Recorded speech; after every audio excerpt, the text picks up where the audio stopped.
Hello everyone, நான் Madan Gowri and hello my dear MG squad. ஈரானுக்கும் இஸ்ரேலுக்கும் நடுவில் நடந்துட்டு இருக்கிற போர் இருக்கிறதுலையே ரொம்ப உச்சக்கட்ட நிலைமையை அடைஞ்சிருக்குது. நம்மள நிறைய பேருக்கு ஒரு கேள்வி என்ன இருக்கும்னால், சரி மதனே, ஈரானும் இஸ்ரேலும் சண்டை போட்டுக்கிட்டாங்க, அது எங்கேயோ நடந்துட்டு இருக்குது, அதுக்கும் எனக்கும் என்ன சம்மந்தம் தானே யோசிப்பீங்க. நீங்க வாங்கக்கூடிய தக்காளி வெங்காயத்திலிருந்து நம்ம எல்லாருமே யூஸ் பண்ற பெட்ரோல் வரைக்கும் நம்ம அன்றாட வாழ்க்கையில் செய்யக்கூடிய மொத்த செலவுமே இன்க்ரீஸ் ஆகிறதுக்கு வாய்ப்பு இருக்குது. இந்தியாவில் மட்டும் இல்லை, உலகம் ஃபுல்லாக, because of Iran and Israel. எப்படி அப்படிங்கிறத இந்த வீடியோவில் உங்ககிட்ட சொல்கிறேன். பட் அதுக்கு முன்னாடி ஈரானுக்கும் இஸ்ரேலுக்கும் நடுவில் இப்போ லாஸ்ட் ஒரு 2-3 டேஸாக ரொம்ப பெரிய பதட்டம் ஏற்பட்டிருக்குன்னு சொல்கிறோம். நிறைய பேர் சோஷியல் மீடியாவில் இது 3வது உலகப் போரையே உருவாக்கிடும்னு சொல்கிறாங்க. சில பேர் இதை இப்படியே தான் சொல்லிட்டு இருக்காங்க, அதெல்லாம் நடக்காதுன்னு சொல்கிறாங்க. பட் உண்மை என்னன்னு பார்த்தீங்கன்னா, இஸ்ரேல் யுனைடெட் நேஷன்ஸ் வரைக்கும் போய் ஈரானை அழிக்கிறது எங்களோட உரிமைன்னு பேசிகிட்டு இருக்காங்க. ஈரானோட தலைவரான காமினேனி பல வருஷமாக மக்களையே பார்க்காத தலைவர் 5 வருஷம் கழிச்சு மக்களை பார்த்து இஸ்ரேலை கம்ப்ளீட்டாக தரமட்டமாக தகர்க்க வேண்டியது என்னோட பொறுப்பு அப்படின்னு சொல்லிட்டு கிளம்பி போயிருக்காரு. ஸோ இஸ்ரேலுக்கும் ஈரானுக்கும் என்ன நடந்துட்டு இருக்குது? இவங்க 2 பேர் போடுற சண்டைனால நம்ம வீட்டில் வாங்கக்கூடிய தக்காளி வெங்காயத்துல இருந்து பெட்ரோல் போடுற விலை வரைக்கும் எப்படி இன்க்ரீஸ் ஆக போகுது, எல்லாத்தையும் டீட்டெயிலாக பார்க்க ஆரம்பிப்போம். முதல் விஷயம் நான் உங்ககிட்ட சொல்ல வேண்டியது ரீசெண்டாக நடந்த முக்கியமான டெவலப்மெண்ட்ஸ். ஈரான் உங்க எல்லாருக்குமே தெரிஞ்சிருக்கும், இஸ்ரேல் மேலே கிட்டத்தட்ட 200 ஏவுகணைகளை விட்டு அடித்தாங்க. இஸ்ரேல் ரொம்ப இம்பெனிட்ரபிள் கண்ட்ரி அப்படின்னு சொல்லிட்டு இருந்தாங்க. எங்கள் கிட்ட ஒரு அயன் டோம் இருக்குது, இரும்பு கவசம் இருக்குது, எங்கள் நாட்டை யாருனாலையும் தொட முடியாதுன்னு சொல்லிட்டு இருந்த இஸ்ரேலை ஈரான் கிரவுண்ட் லெவலில் அடிச்சிட்டாங்கிறதான் யதார்த்தமான ஒரு விஷயம். இது வரைக்கும் இஸ்ரேல் மேலே இவ்வளோ பெரிய ஒரு தாக்குதலை நம்ம ரீசெண்ட் டைம்ஸில் பார்த்ததே கிடையாது. ஈரான் அந்த யாருமே உடைக்க முடியாதுன்னு நினச்ச அயன் டோமை உடைச்சி உள்ளுக்குள்ளே போய் இஸ்ரேல் மக்களை டைரெக்டாகவே அடிச்சிருக்காங்க. இதோட எதிரொலியாக பார்த்தீங்கன்னா, இஸ்ரேல் பதிலுக்கு நாங்கள் ஈரானை அடிப்போம் அப்படின்னு சொல்லியிருக்காங்க. இதில் என்ன பிரச்சனைன்னு பார்த்தீங்கன்னா, ஈரான் அடித்தாங்க, பதிலுக்கு இஸ்ரேல் அடிப்பாங்கிறது அவங்க 2 நாட்டுக்குள்ளே இருக்கிற பிரச்சனையாக இருக்கும். பட் இஸ்ரேல் கிட்ட அணு ஆயுதங்கள் இருக்குது. கிட்டத்தட்ட 80 to 200 அணு ஆயுதங்கள் இருக்குது, நியூக்ளியர் ஆயுதங்கள். ஓகேவா, லிட்டரலாக ஹிரோஷிமா நாகசாக்கிலாம் போடப்பட்ட குண்டுகள் இருக்குதுன்னு ரொம்ப ஸ்ட்ராங்காக எல்லாருமே நம்புறாங்க. இது வரைக்கும் இஸ்ரேல் ஒரு முறை கூட இருக்குங்கிறதையும் சொன்னது கிடையாது, இல்லை அப்படின்னு மறுத்தது கிடையாது. ஸோ அவங்க கிட்ட இருக்கு அப்படிங்கிறது எல்லாருக்குமே இருக்கிற ஒரு பொது நாலெட்ஜ். இஸ்ரேல் அவங்க நாட்டில் இதுவரைக்கும் எந்த நாடுமே பண்ணாத ஒரு தாக்குதலை அவங்க மேலே ஈரான் பண்ணியிருக்கிறப்போ, பதிலுக்கு இஸ்ரேல் அவங்க கிட்ட இருக்கிற அணு ஆயுதங்கள் எடுத்து ஈரான் மேலே அடிச்சாங்கன்னா அது உலகப்போர். அதில் செகண்ட் தாட்ஸே கிடையாது. ஏன்னா ஈரானுக்கு சப்போர்ட் பண்ணக்கூடிய நிறைய கண்ட்ரிஸ் இருக்காங்க, அமைப்புகள் இருக்காங்க.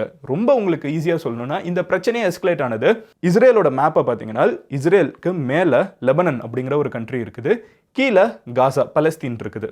இதில் காசாவில் இருக்கிற மக்களை இஸ்ரேல் கம்ப்ளீட்டாக ஒதுக்குறாங்க, அமுக்குறாங்க அப்படின்னு சொல்லிட்டு தான் லெபனனில் இருக்கிற ஹெஸ்போலா அப்படிங்கிற ஒரு அமைப்பு கண்டினியூஸாக இஸ்ரேல் மேலே தாக்குதல் நடத்திட்டு இருந்தாங்க. ஸோ ஈரான் டைரெக்டாக இஸ்ரேல் கூட சண்டைக்கே போக மாட்டாங்க. என்ன சிம்பிளாக சொல்கிறேன்னா, இஸ்ரேலோட மேப்பை பார்த்தீங்கன்னா டைரெக்டாக ஈரானுக்கும் இஸ்ரேலுக்கும் எந்த பார்டருமே கிடையாது. பட் நடுவில் நிறைய கண்ட்ரிஸ் இருக்குது, லைக் சிரியா இருக்குது, லெபனன் இருக்குது, காசா இருக்குது.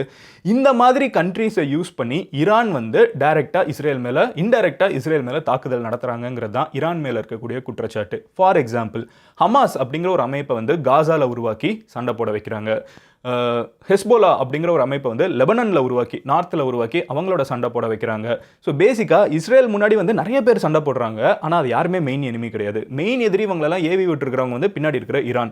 உங்களுக்கு இன்னும் ஒரு நம்ம ஊர் கான்டெக்ட்ல எக்ஸாம்பிள் சொல்லணும்னா, இந்தியாவுக்கும் பாகிஸ்தானுக்கும் பிரச்சனைன்னு வச்சுக்கோங்க. ஆனால் பாகிஸ்தானுக்கும் இந்தியாவுக்கும் பிரச்சனை இருக்குன்னு எல்லாரும் பேசிட்டு இருக்கப்போ, பாகிஸ்தானை ஏவி விட்டுருக்குது எங்கேயோ இருக்கிற அமெரிக்கான்னு சொன்னால் எப்படி இருக்கும், ஒரு ரஷ்யான்னு சொன்னால் இருக்கும். சும்மா எக்ஸாம்பிளுக்கு சொல்கிறேன். ஸோ நம்மளுக்கும் அவங்களுக்கும் லேண்ட் பார்டரே இல்லாத ஒரு கண்ட்ரி நம்ம கிட்ட இருக்கிற ஒரு கண்ட்ரியை தூண்டி விட்டு சண்டை போட விட்டுட்டு இருந்தா எப்படி இருக்கும்? அதுதான் இப்போ காசாலையும் லெபனான்லையும் இஸ்ரேலுக்கு எதிராக நடந்துட்டு இருக்குது. ஸோ இஸ்ரேல் என்ன சொல்றாங்க அப்படின்னு பார்த்தீங்கன்னா, நாங்கள் பதிலுக்கு ஈரானை தான் அடிப்போம். ஓகேவா, ஆல்ரெடி அவங்க ஹமாஸை எதிர்த்து காசாக்குள்ளே போயிட்டாங்க, லெபனனில் இருக்கக்கூடிய ஹெஸ்போலாவை எதிர்த்து லெபனனுக்குள்ளேயும் போயிட்டாங்க. இது வரைக்கும் லெபனன் ஒரு நல்ல கண்ட்ரி. ஓகேவா, ரொம்ப போர்லலாம் இருந்த கண்ட்ரி கிடையாது. லெபனன் ஜென்ரலாகவே பார்த்தீங்கன்னா ரொம்ப டெவலப்டாகிட்டு இருக்கக்கூடிய ஒரு பர்டிகுலர் கண்ட்ரி, மிடில் ஈஸ்டில் இருக்கிற ஒரு நல்ல பயங்கரமான கண்ட்ரி. ஓகேவா, நிறைய பப்ஸ் எல்லாம் இருக்கக்கூடிய அளவுக்கு கொஞ்சம் ப்ராக்ரெசிவாகவும் இருக்கிற ஒரு கண்ட்ரி, நிறைய டெவலப்மெண்ட் இருக்குது, விமன் எஜுகேஷன் நிறைய இருக்குது, எல்லாமே இருக்குது. ஓகேவா, ஸோ இந்த லெபனன்கிற கண்ட்ரி எந்த விதத்துலையும் நம்ம கம்பேர் பண்ணுறதுக்கு ஈராக்கோடையோ சிரியாவோடையோ கம்பேர் பண்ண முடியாது. ஆனால் அங்கே இருக்கக்கூடிய ஹெஸ்போலா அப்படிங்கிற ஒரு அமைப்பை எதிர்த்து இஸ்ரேல் என்ன பண்ணிட்டாங்கன்னு பார்த்தீங்கன்னா, லெபனானுக்குள்ளே போயிட்டாங்க.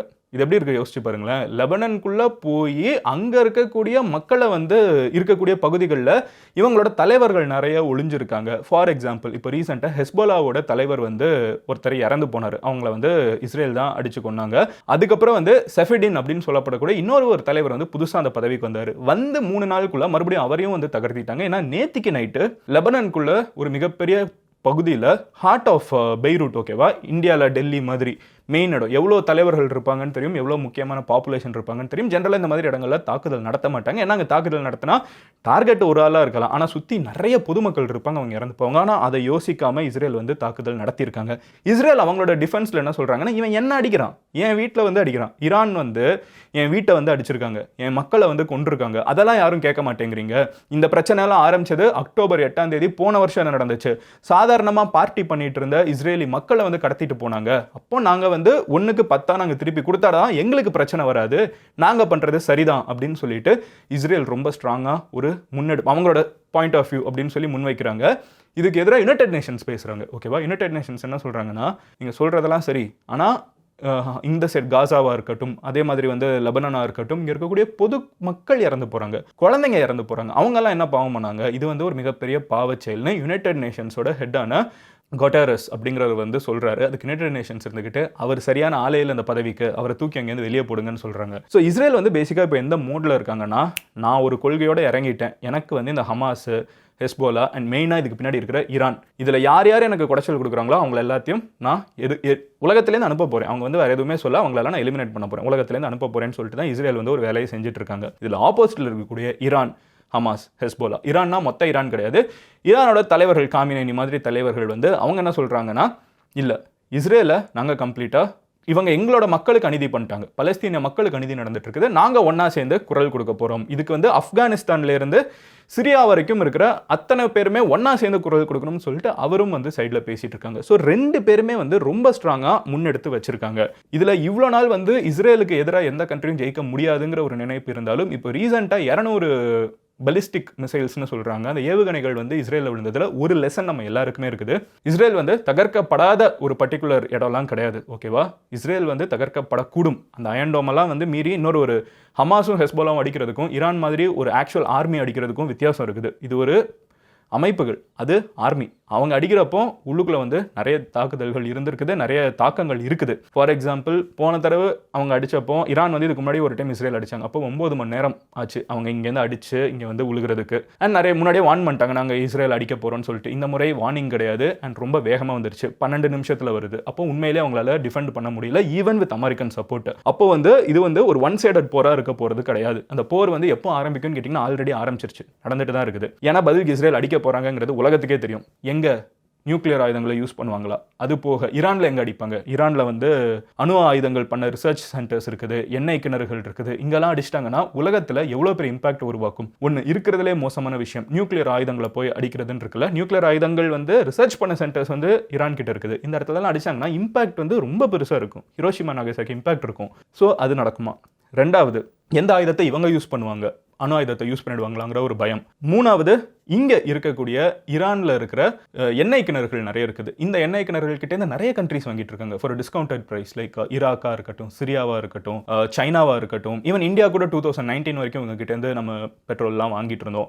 இப்போ இங்கெல்லாம் அடிச்சிட்டாங்கன்னா உலக அளவில் பெட்ரோல் விலை ஏறும். $10 பெட்ரோல் விலை உலக அளவில் ஏறுச்சுன்னா இந்தியாவில் இன்ஃப்ளேஷன் 0.3% வரும்னு சொல்கிறாங்க. $10 வந்து பெட்ரோல் விலை, இங்கே 2 பேர் சண்டை போட்டுக்கிட்டாங்கன்னா எண்ணெய் இருக்கிற இடம், ஸோ ஆஃபியஸாக வந்து பெட்ரோல் விலை ஏறும். அப்படி பெட்ரோல் விலை ஏறுச்சுன்னா இந்தியாவுக்கு வந்து $10 அங்கே ஏறிச்சுன்னா இந்தியா வந்து $12 மில்லியன் வந்து பில்லியன் டாலர்ஸ் வந்து எக்ஸ்ட்ராவாக செலவு பண்ண வேண்டியது இருக்கும் நம்ம ஊரில் பெட்ரோல் போடுறதுக்கு. ஸோ பெட்ரோல் விலை, டீசல் விலை இந்தியாவில் அதிகமாச்சுனால் கொஞ்சம் அங்கே ஜம்ப் ஆனால் கூட இங்கே பயங்கரமாக ஜம்ப் ஆகும். இப்படி பெட்ரோல் விலை நம்மளுக்கு டீசல் விலை ஜம்ப் ஆச்சுன்னா நம்ம பெட்ரோல் டீசல் போடுற விலை இன்க்ரீஸ் ஆகும்னு வச்சுக்கோங்க. ஆல்ரெடி அது வந்து உச்சத்தை தொட்டு இருக்குது. அது போக நம்ம வீட்டுக்கு தக்காளி வெங்காயம் எங்கேருந்து வருது, எங்கேயோ ஒரு விவசாயி வந்து விவசாயம் பண்ணுறாங்க, அது வந்து லாரியில் போட்டு வருது. இந்த லாரியில் வர்றதுக்கு இருக்கிற பெட்ரோல் செலவு, டீசல் செலவு இருக்குல்ல, அதெல்லாம் எங்கே போக போகுது, அதெல்லாம் வந்து கஸ்டமர் கையில் தான் வரும். அது மட்டும் கிடையாது, பேஸ்ட்டாக இருக்கட்டும், ப்ரஷ்ஷாக இருக்கட்டும், வீட்டுக்கு வர கொரியராக இருக்கட்டும், வாட் எவர் இட் இஸ், எல்லாமே இன்னைக்கு வந்து மொபிலிட்டி பெட்ரோல் டீசல் வச்சு தான் போயிட்டு இருக்கிற மேலே எலக்ட்ரிக்லாம் போல. ஸோ இந்த பெட்ரோல் டீசலோட விலை ஏறிச்சுன்னா மொத்தமாக நம்ம சாப்பிடக்கூடிய எல்லா விஷயங்களும், நம்ம அணிவிக்கக்கூடிய ட்ரெஸ்ஸாக இருக்கட்டும், எல்லாத்தோட செலவுமே இன்க்ரீஸ் ஆகும், விலையும் இன்க்ரீஸ் ஆகும். மொத்தமாக இந்தியா மாதிரி டெவலப்பிங் கண்ட்ரி எக்ஸ்ட்ராவாக பாதிக்கப்படும், டெவலப்டு கண்ட்ரிஸும் அஃப்கோர்ஸ் பாதிக்கப்படும். இதனால தான் இந்த பிரச்சனை நடந்துடக்கூடாது, இது வந்து ஒரு பெரிய போராக நடந்துடக்கூடாதுங்கிறதுல இந்தியா மாதிரி கண்ட்ரிஸ் வந்து ரொம்ப இன்ட்ரெஸ்ட் காமிக்குது. நம்மளுக்கு ஈரானும் நல்ல ஃப்ரெண்டு. இங்கே நிறைய பேர் கமெண்ட் செக்ஷனில் இஸ்ரேல் ஈரான்னு நம்ம பேசுகிறத பார்க்க முடிச்சு. நானே கேட்டேன், ஏன்னா நான் யாராவது வந்து ஈரானும் நம்மளுக்கு தேவை, இஸ்ரேலும் தேவைங்கிறத யாராவது புரிஞ்சுப்பாங்களான்னு பார்த்தேன். ஜியோ பொலிட்டிக்ஸில் சென்டிமெண்ட்டுக்குலாம் இடம் கிடையாது, ஓகேவா? ஜியோ பொலிட்டிக்ஸில் நம்மளுக்கு என்ன தேவைங்கிறது மட்டும்தான். ஏன்னா அவன் அதை தான் பார்த்துட்டு இருக்கான். நம்மளுக்கு ஈரானோட ஃப்ரெண்ட்ஷிப் தேவை to handle Pakistan and China, ஓகேவா? அதே மாதிரி ஈரான் நம்மளுக்கு நல்ல ஃப்ரெண்ட்ஸாக இருந்திருக்காங்க ஹிஸ்டாரிக்கலி. ஈரானும் இந்தியாவுக்கு எதிராக எதுவும் பண்ணது கிடையாது, இந்தியாவுக்கும் ஈரானுக்கும் எந்த பிரச்சனையுமே கிடையாது. அதே மாதிரி இஸ்ரேலோட இன்டெலிஜென்ஸ் வந்து இந்தியாவுக்கு ரீசெண்ட் டைமில் ரொம்பவே ஹெல்ப் பண்ணியிருக்குது, ஈவன் இன் இந்தியன் மிலிட்ரி, ஓகேவா? ஸோ இவங்களோட இன்டெலிஜென்ஸும் தேவை, ஈரானோட பழக்கமும் நம்மளுக்கு தேவை டு ஹேண்டில் பாகிஸ்தான், ஓகேவா? ஸோ இது ரெண்டுமே நம்மளுக்கு தேவைன்னு இருக்கப்போ அவங்க ரெண்டு பேரும் சண்டை போடாமல் இருக்கிறது தான் நம்மளுக்கு நல்லது. ரெண்டு ஃப்ரெண்ட்ஸ் நம்மளுக்கு இருக்காங்கன்னா அவங்க ரெண்டு பேர் சண்டை போட்டுட்டு இருக்கப்போ நம்ம ஜாலியாக இருக்க முடியாது. அவங்க ரெண்டு பேர் சண்டை போட்டுக்கிட்டாங்கன்னா நம்மளுக்கு ரெண்டு கையும் வீக்கான மாதிரி. அவங்க ரெண்டு பேர் ஒன்றா இருந்தாங்கன்னா நம்ம இன்னும் 4-5 பேர் உலகத்தில் இருக்காங்கல்ல, அவங்களெல்லாம் அப்போஸ் பண்ணுறது நம்மளுக்கு ஈஸி. ஸோ மேட்டர் ரொம்ப சிம்பிள், இந்த போர் நடக்கக்கூடாது. ஆனால் நடக்கிறதுக்கான எல்லா விஷயமும் வந்து அறிகுறிகள் அப்படி தான் காமிச்சிட்டு இருக்குது. இன்ஃபேக்ட் ஆல்ரெடி ஆரம்பிச்சிருச்சுன்னு கூட சொல்லலாம். இது எங்கே போய் முடியும் நீங்கள் நினைக்கிறீங்க? ஒருவேளை இது ஆரம்பிச்சிச்சுனால், ஒருவேளை இது இன்னும் பெருசாச்சுனால், இஸ்ரேல் பதில் கடிப்பாங்க, ஈரான் பதில் கடிப்பாங்க, அந்த மாதிரி எஸ்கலேட் ஆக ஆரம்பிச்சிருச்சுன்னா இதில் யார் ஜெயிப்பாங்கன்னு நீங்கள் நினைக்கிறீங்கிறத கமெண்ட்டில் சொல்லுங்கள். நாளைக்கு உங்களை இன்னொரு வீடியோவில் பார்க்குறேன். அன்டில் தென் நீங்கள் என்னை பர்சனலாக வந்து மீட் பண்ணும் அப்படின்னு நினச்சிங்கன்னா, இன்றைக்கி நான் லண்டனில் 6 to 7 வந்து ட்ரஃபால்கர் ஸ்கொயரில் மீட் பண்ணுறேன் அப்படின்னு சொல்லியிருக்கேன். ஸோ நீங்கள் லண்டனில் இருந்தீங்கன்னா வாங்க மீட் பண்ணலாம். அண்ட் நீங்கள் எனக்கிட்ட வேறு ஏதாவது டாபிக் சஜஸ்ட் பண்ணணும்னு நினச்சிங்கன்னா இன்ஸ்டாகிராமில் எனக்கு பர்சனலாக டிஎம் பண்ணுங்கள், ஃபாலோ பண்ணுங்கள். I will always check all your messages. Love you all. Take care. Bye. Cheers and G's.